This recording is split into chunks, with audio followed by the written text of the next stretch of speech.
Another barrage of Russian missiles has laid waste to more Ukrainian communities, killing at least 19 people and injuring more than 100. Natalie Brand reports from Washington. More Russian missiles smashed into multiple Ukrainian cities and towns Tuesday, demolishing homes and critical energy infrastructure. This woman was rescued from her home in Sloviansk, her neighborhood destroyed by an anti-aircraft missile unleashed by the Russians on a civilian-populated area. In Kyiv, residents scrambled to bomb shelters and subways to avoid the continued bombardment. They sang Ukrainian folk songs and the national anthem in defiance.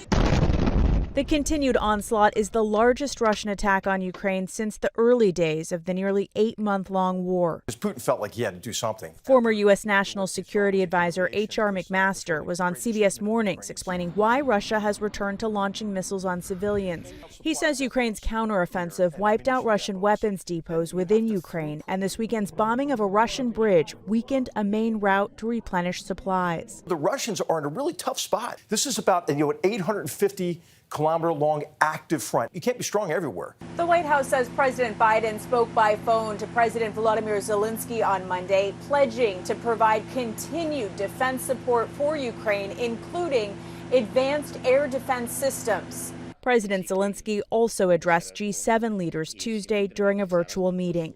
Russian officials say continued assistance from the U.S. will only extend the war and make it more painful for Ukraine. Russia's foreign minister says it's open to peace talks with the U.S. He added that Russia will use nuclear weapons only as a defense. Natalie Brand, CBS News, the White House.